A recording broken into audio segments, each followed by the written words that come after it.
We are here for poems 10 through 6 on the 20 best poems that I read this year and made videos for all of these poems in the poetry discussion playlist here on the channel. And we will be back tomorrow with the 1 through or 10 through 5, maybe even 10 through 6, perhaps 5 through 1 short stories as well that we did this year. So I wanted to go ahead and jump into things. Welcome to Strip Cover Loop, where we squeeze the bigger picture out of literature. I'm Adrian Ford, and we're here for another poetry discussion type video. We did 276 poetry discussion videos on the channel this year, and this playlist will get us up to 280 on the year, 600 in the poetry discussion playlist writ large. The number 10 poem in this list is I Took My Power in My Hand by Emily Dickinson, and it reads as such. I took my power in my hand and went against the world. 'Twas not so much as David had, but I was twice as bold. I aimed by pebble, but myself was all the one that fell. Was it Goliath? Was it Goliath was too large, or was myself too small? So this poem is, I think that there is a lot of nihilistic tendency running through Emily Dickinson's poetry, not nihilistic tendency in the weeping willow sort of goth high schooler sense, not the way that the Jordan Petersons of the world preach nihilism to be, but there is an ethos under nihilism, which is the seminal ethos to nihilism, which was basically just living life by the scientific method. There was an early nihilist philosopher known as Dmitry Pisarev who said something largely to the effect of, "This is the ultimatum of our camp. Strike out right, strike out left. What will blow to smithereens was no good. It was rubbish. What will withstand the blow is good. Otherwise, no harm can or will come of it. So get to whittling away." Basically, the nihilistic creed was one of survivalism. And I think that that is a much healthier sort of. So, where the second strain of nihilism comes into play is in the light of things like World War I, when nihilism was really sort of burgeoning. Everyone looked around and said, "Oh, well, nothing withstands the blow. Nothing withstands the blow, so everything is for naught. We are but blades of grass cast into an uncaring wind," etc. So I do not believe that there are things which do withstand the blow, and that is not to say that we do not have to keep testing them. But that is a wonderfully nihilistic poem, in my opinion, a wonderfully empowering poem, in my opinion, and one of Emily Dickinson's better ones that I don't know I had ever really given time to before this year. Number 9, so 10 through 1, there's going to be a deluge of Emily Dickinson. I said I was going to hold off on the Emily Dickinson, and I promise I did, because this list could have been comprised completely of Emily Dickinson poems. It is not.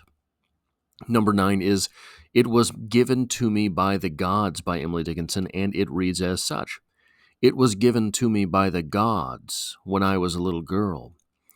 They given us presents most, you know, when we are new and small. I kept it in my hand, I never put it down. I did not dare to eat or sleep for fear it would be gone. I heard such words as rich when hurrying to school, from lips at corners of the streets, and wrestled with a smile. Rich 'twas myself was rich, to take the name of God, and gold to own in solid bars. The difference made me bold. I don't really care what this poem is actually about. I do not care that there is undoubtedly some core metaphor for Emily Dickinson as she wrote this poem. The entire story here, the entire outline of the story here is pleasing to me. this secret knowledge, right? Th- Um, it was given to me by the gods when I was a little girl. Whatever it is, it can be anything for the reader. Whatever it was to Emily Dickinson, it can be anything to the reader. Now, I happen to think that if you do want to probe a little bit in the poem, it becomes a lot more interesting. But I am willing to take this at a cursory reading and just love the presentation from Emily Dickinson. But if we do want to take a little bit of a deeper look into this, what would this be? It was given to me by the gods when I was a little girl. This coming to us from a speaker being composed by Emily Dickinson. Well, it could be the gift of words. It could be the gift of the discerning eye. It could be the gift of philosophy. It could be the gift of whatever it is that Emily Dickinson wants it to be, or however it is that she had thought of herself. Assuming that this is an autobiographical poem, it does not have to be. I think, if anything, it is spruced up.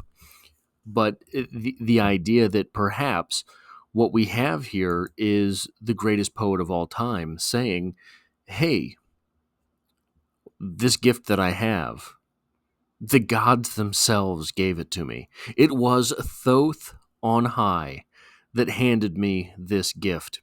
So that is I think that is a charming poem from Emily Dickinson. And charming might be one of the rarer occurrences in Emily Dickinson, if I'm being quite honest. Now, we get down to number 8, and this is quite the read. Birches by Robert Frost. It reads as such.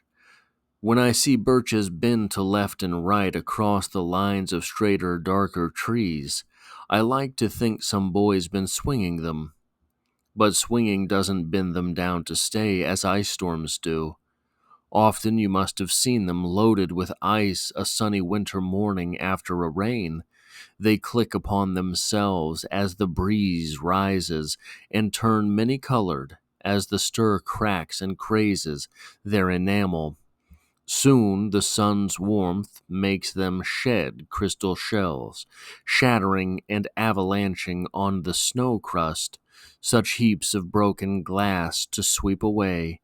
You'd think the inner dome of heaven had fallen. They are dragged to the withered bracken by the load, and they seem not to break, though once they are bowed so low for long, they never right themselves. You may see their trunks arching in the woods, years afterwards, trailing their leaves on the ground, like girls on hands and knees that throw their hair before them over their heads to dry in the sun. But I was going to say, when truth broke in with all her matter of fact about the ice storm, I should prefer to have some boy bend them as he went out and in to fetch the cows, some boy too far from town to learn baseball, whose only play was that he found himself, summer or winter, and could play alone. One by one he subdued his father's trees by writing them down over and over again until he took the stiffness out of them, and not one but hung limp, not one was left for him to conquer. He learned all there was to learn about not launching out too soon, and so not carrying the tree away. Clear to the ground, he always kept his poise. To the top branches, climbing carefully with the same pains you use to fill a cup, up to the brim, and even above the brim. Then he flung outward, feet first, with a swish, kicking his way down through the air to the ground. So was I once a swinger of birches, and so I dream of going back to be. It's when I'm weary of considerations and life is much like a pathless wood, where your face burns and tickles with the cobwebs broken across it, and one eye is weeping from a twig's having lashed across it open. I'd like to get away from the earth a while, and then come back to it and begin over. May no fate willfully misunderstand me, and half grant what I wish, and snatch me away not to return. Earth's the right place for love. I don't know where it's likely to go better. I'd like to go by climbing a birch tree, and climb black branches up a snow-white trunk toward heaven, till the tree could bear no more, but dipped its top and set me down again. That would be good, both going and coming back. One could do worse than be a swinger of birches. This is what this poem means to me. I'd like to get away from the earth a while, and then come back to it and begin over. That is the phrase which stands out. Sometimes I think poetry can be best. You can get a really good talking point about a poem from taking just the phrase that stands out to you and the image that stands out to you. The image that stands out to me is, I'm never going to find it here. Here we go. They are dragged to the withered bracken by the load, and they seem not to break, though once they are bowed for so long, they never right themselves. Okay, so we have that image of the trees bowed for so long that they will never right themselves. They will never stand up straight again. They have been broken. Those are the trees the poem is about, the birches. They have been bent for so long they are broken and will never stand again. And then we get the phrase from the speaker, I'd like to get away from the earth a while, and then come back to it and begin over. He is broken, he is bent. Will he stand up again? I do not know. I doubt it so. The number 4 poem on this list was a surprise to me from Elizabeth Bishop. I was not expecting to love this poem as much as I do, but, well, I do. Filling station, it reads as such. Oh, but it is dirty. This little filling station, oil-soaked, oil-permeated to a disturbing overall black translucency. Be careful with that match.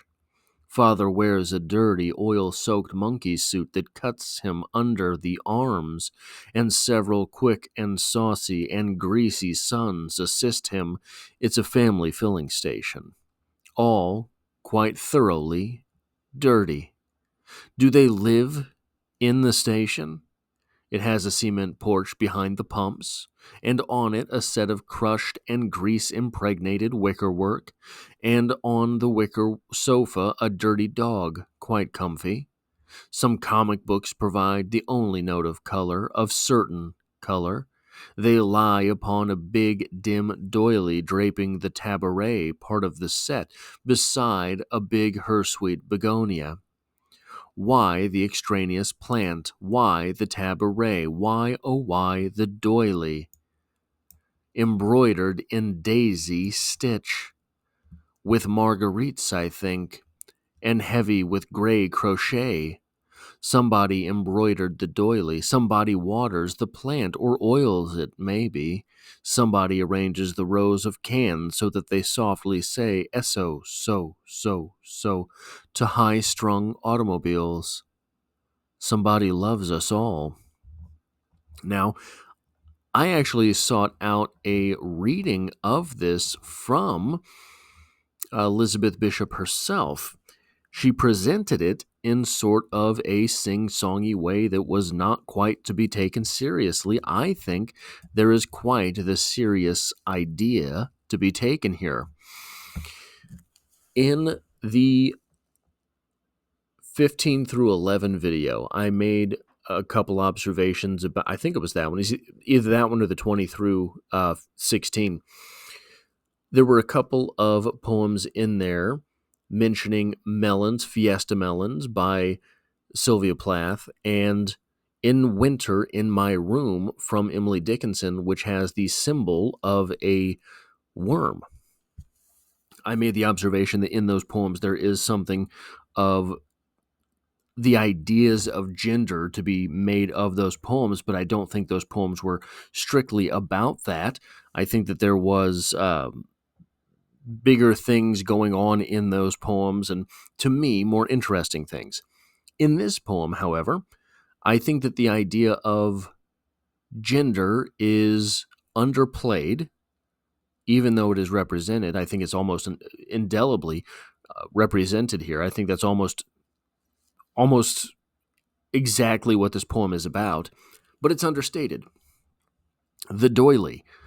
The doily, why the doily? Why is the doily there? The doily is there for the same reason our speaker is there. It is the hint of the effeminate in the overtly masculine world. And we have, I just think that, where is it here?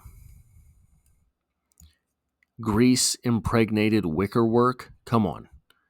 Come on.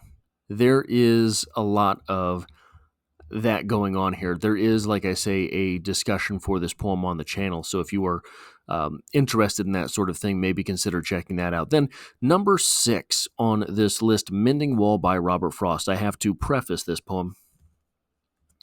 I am getting older, and I am getting more and more crotchety, and finding in this process a love for Robert Frost. And the fact that this poem is higher on the list than Birch's, maybe that tells you exactly how miserable a person I am. The poem itself reads as such. Something there is that doesn't love a wall, that sends the frozen groundswell under it, and spills the upper boulders in the sun, and makes gaps even two can pass abreast. The work of hunters is another thing.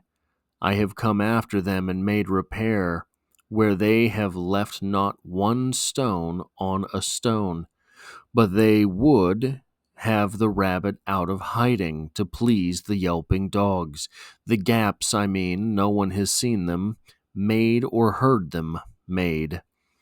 But at spring mending time we find them there. I let my neighbor know beyond the hill, and on a day we meet to walk the line and set the wall between us once again. We keep the wall between us as we go, to each the boulders that have fallen to each, and some are loaves and some so nearly balls. We have to use a spell to make them balance. Stay where you are until our backs are turned. We wear our fingers rough with handling them. Oh, just another kind of outdoor game. One on a side, it comes to a little more.